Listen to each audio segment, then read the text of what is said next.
Bonjour à tous et bienvenue à cette deuxième session.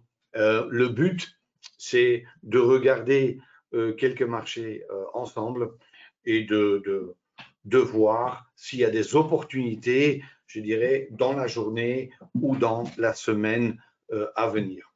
Si vous avez des questions, n'hésitez pas, aussi par rapport à la semaine passée, mais comme promis, je regarderai en avant, devant moi. J'ai fait le petit tour ce matin et je vous expliquerai bien évidemment comment je regarde ces graphiques et pourquoi ou quand, pour moi, il y a peut-être une opportunité dans un sens ou dans l'autre. Et bon, j'ai des indices, des actions, aussi des actions françaises. J'en prends.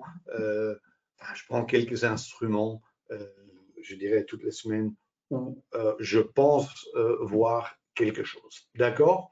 Alors, on va commencer ici avec le euro-dollar et je fais un petit rappel de ce que j'ai mis sur ce qui a mis sur mes graphiques. La ligne noire que vous voyez, c'est les hauts et les bas de la veille. Il y a WL Trend qui pour moi est quelque part un indicateur que j'ai développé moi-même pour voir s'il y a des tendances présentes, oui ou non, si cette tendance est jeune, vieille, devient plus forte ou pas. Bon, c'est un outil de référence pour moi. Il y a aussi les niveaux pivots que j'ai mis, pour moi parfois intéressants, et les nuages ou la tache bleue que vous voyez, en fait, c'est dans le domaine du CFD et Forex, j'utilise le TPO, Time Price Opportunity, ou que vous connaissez aussi sous le nom de Market Profile. Et pour les marchés futurs, j'utilise le Volume Profile, ce qui est très similaire.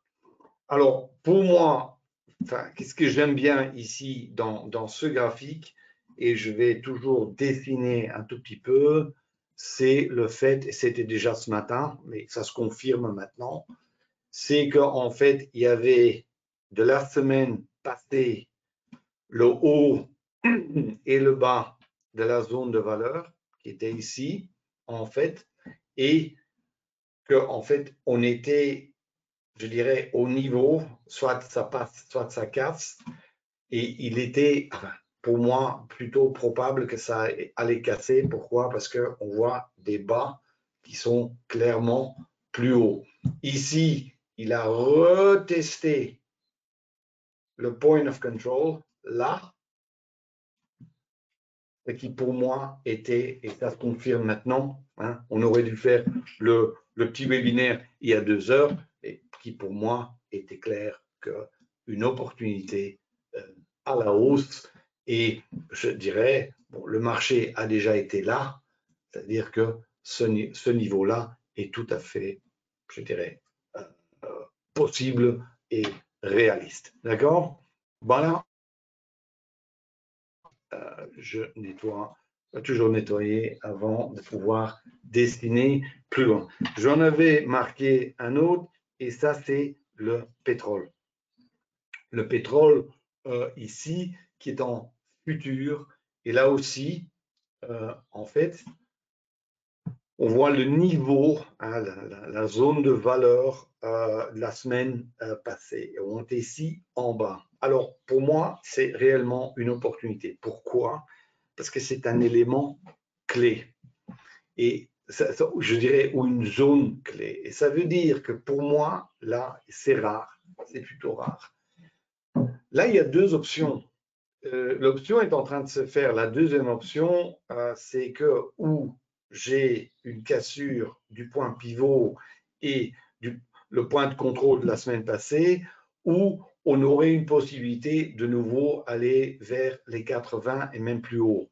Mais, et je ne vous le cache pas, mon préféré serait de loin si le marché à 76,5 casse à la baisse, parce que j'ai très peu de volume ici en dessous, j'ai un vrai trou, et si le marché chuterait en dessous, pour moi, ça serait réellement une opportunité.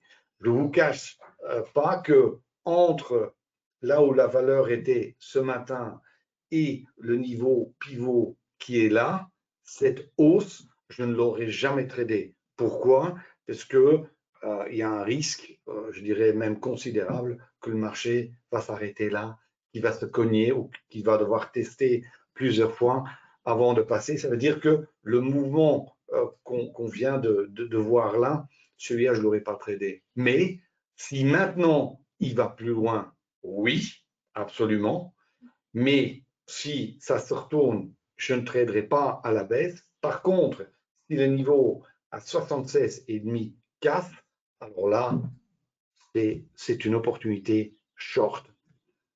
En pratique, comment vous pouvez le faire? Ben, vous mettez des alertes. Vous pouvez faire ça facilement avec NanoTrader. Vous mettez une alerte dans le sens qui vous intéresse.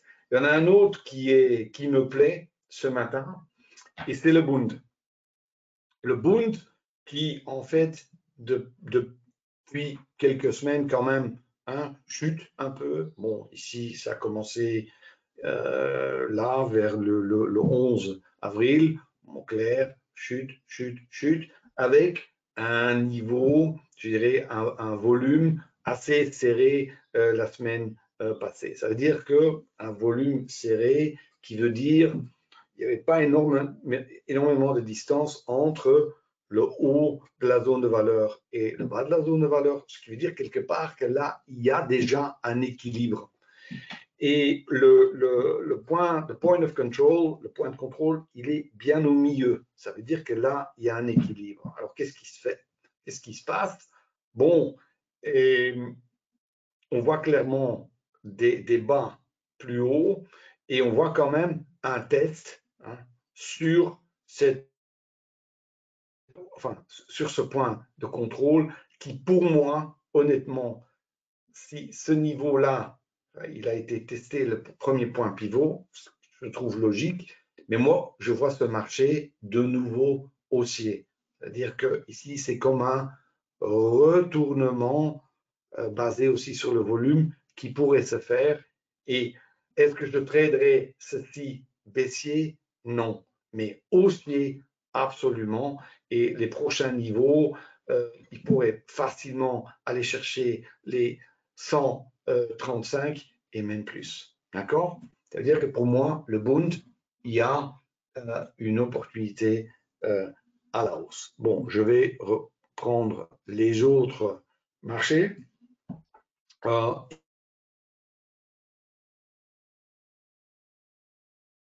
Prenons action pour la France. J'avais regardé un peu. Souvenez-vous, la semaine passée, on avait aussi parlé de LVMH. Hein, souvenez-vous, LVMH, où on était là. Et moi, je disais, bon, puisqu'il n'y avait pas de volume ici, attends, je vais dessiner un peu plus clair, comme ça vous voyez. Faisons ça. Ouais, ça c'est mieux. Hein. En fait, on était là. Et ici, peu de volume, parce que le volume réel était là. Alors, pour moi, il y avait une réelle opportunité à la baisse. En fait, on l'a eu, mais maintenant, on est dans une autre réalité. En fait, le volume, il est là. C'est-à-dire que ce niveau, le haut de cette zone, elle est cassée. C'est-à-dire que maintenant, le volume, il y est. C'est un peu comme un tremplin. Pour ceux qui connaissent l'accumulation, bon, elle est claire. Hein. Là, regardez, vous avez la pression haussière avec la cassure. Là, il y a opportunité pour aller plus loin. D'accord? Et vous voyez la différence entre ça, où c'était vraiment très loin sans l'appui de volume. Après, bon, on a eu cette chute. Elle aurait pu aller plus loin, hein, mais ça, c'est un beau mouvement. Maintenant, il y a le volume qui reste confirmé ici dans cette zone, on a dépassé, je dirais, le haut de la zone de valeur de la semaine passée. Je dirais, là, il n'y a plus de barrière, ça peut aller plus loin. D'accord? Raphaël, s'il y a des questions, tu m'interromps. Hein. Ok, pour l'instant ça va. OK, alors ici, nettoyer, voilà.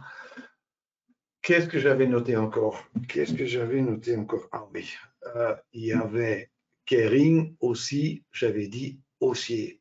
Et c'est déjà parti. Alors, je fais ça un tout petit peu plus propre. Là, en fait, on était plutôt, les derniers jours, on était un peu dans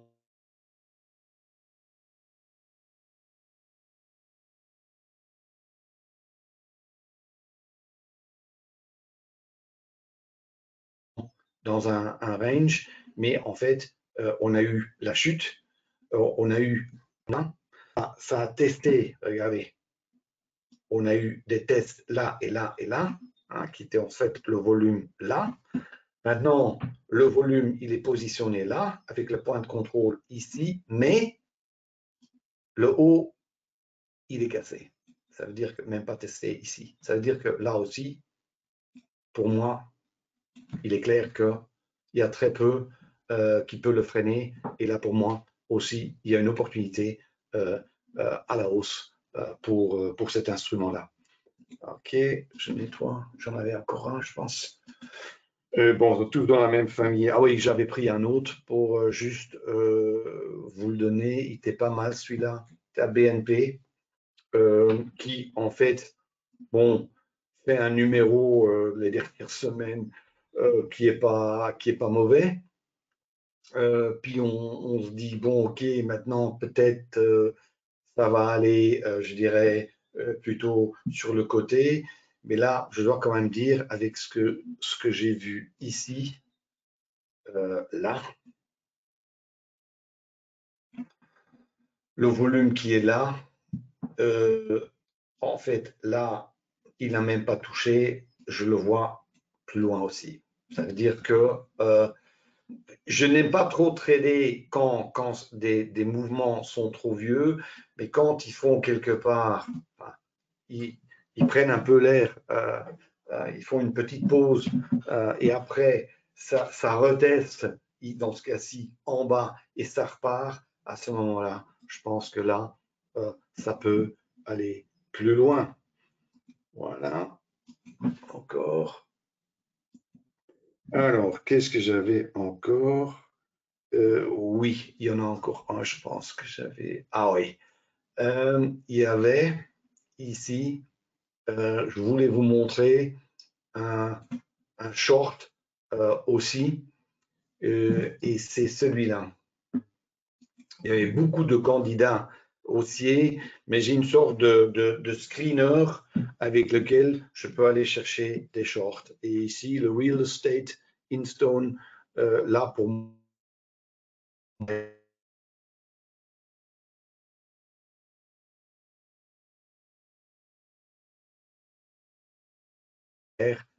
si je vais regarder ici et je fais ça proprement et où le volume se trouve, il est clair que le volume la semaine passée, il était là.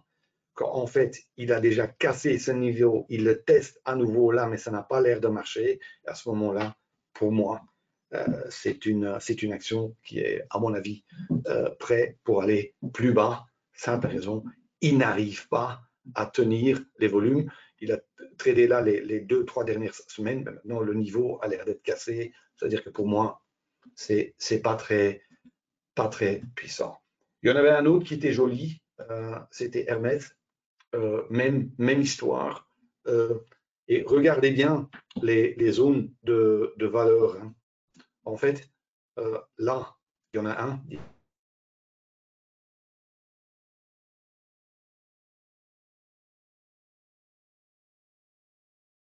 Il y a 2 semaines. Ça, c'est la semaine passée. Mais regardez, il est déjà un peu plus fin. Et l'équilibre, il est plus ou moins ici, c'est D. Le niveau, je suis d'accord avec vous, il est grosso modo au même niveau avec un test là. C'est-à-dire que, et en fait, la cassure, qui est fait, et ça veut dire que pour moi, enfin, je ne vois très peu comment dire, de résistance à ce moment-là. Aussi, il s'est reposé un peu pendant 2 semaines, ça peut très bien aller plus loin. Alors, nettoyer, hop. Je vais maintenant regarder, qu'est-ce que j'avais encore? Les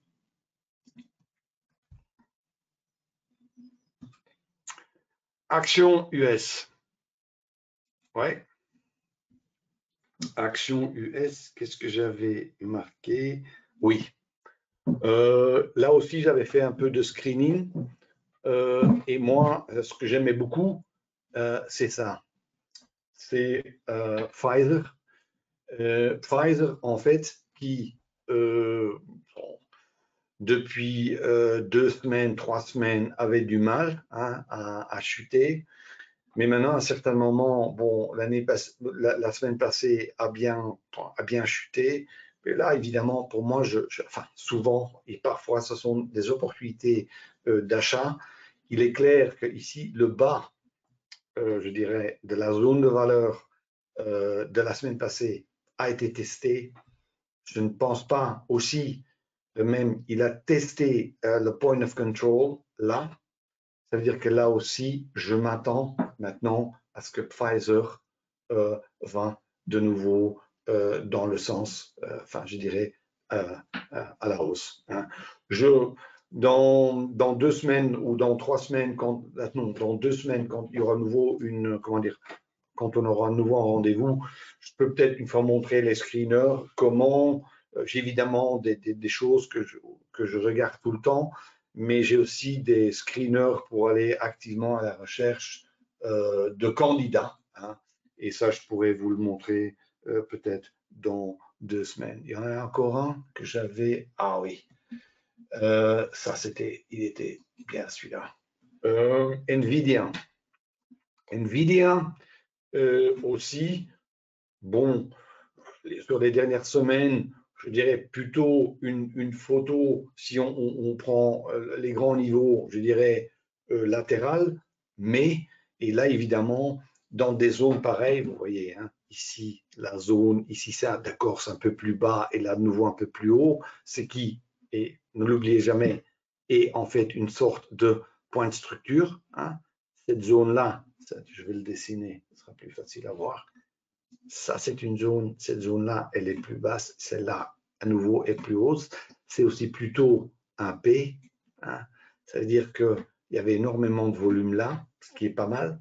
Mais là, ça a l'air de tenir. Ce niveau-là a l'air de tenir.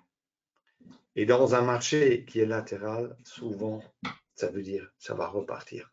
Et ça restera dans cette zone. Ça veut dire que ça peut aller minimum jusque là. Ça veut dire qu'ici, il y a quand même une belle petite distance et une opportunité à trader. La probabilité aussi ici que ça re-rentre dans, je dirais, des niveaux de volume que Pfizer reconnaît, que les traders de Pfizer connaissent, là où il y a quelques semaines, ils étaient d'accord de trader, surtout dans un marché comme il est là, il y a là une opportunité de nouveau trader dans ce range. Alors, voilà. Et maintenant, est-ce que j'en avais encore un? Pfizer, Nvidia, Tesla, il n'y avait rien. Meta, oui. C'était lequel? Et là aussi, je n'osais pas. Ça, c'était pas bon. Et Meta aussi, un peu même histoire. 2 dernières semaines, plutôt sur le côté. Maintenant, ça a corrigé un peu. Mais là, honnêtement, maintenant, je ne traderai pas. Mais si Meta rentre à nouveau à ce niveau-là, c'est-à-dire si Meta, là, regardez, le bas, la zone de valeur, le point pivot d'aujourd'hui. Si Meta est capable de trader, par exemple, vers les 215, il y a de très grandes chances que, de nouveau, il y aura quelques points à faire minimum vers les 220. D'accord? Le trader short, maintenant, je ne le ferai pas. C'est le retour dans cette zone de valeur que je préfère trader. Voilà, Raphaël, j'ai fait le tour. Il y en avait 10 ou 12 aujourd'hui. Ok. Eh bien, écoute, très bien, merci beaucoup. Peut-être une question.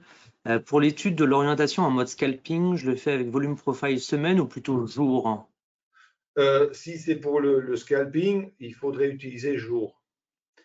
Ici, puisque c'est hebdo, moi j'utilise semaine, mais si c'est vraiment pour du intraday, à ce moment-là, je pense quand même que le paramétrage jour est plus approprié. Oui. Ok. Eh bien, pas d'autres questions. Oui, merci beaucoup. Je pense que c'était plutôt très clair. Et puis, si personne n'a d'autres questions, eh bien, on va pouvoir vous laisser avec ce plan de trading qui, j'espère, vous sera utile pour votre semaine. Et puis, dans tous les cas, cette vidéo sera publiée sur notre chaîne YouTube si vous souhaitez la revoir à nouveau en différé. Merci Wim, bonne semaine à toi et on se dit à dans 2 semaines, c'est ça? C'est parfait. À bientôt.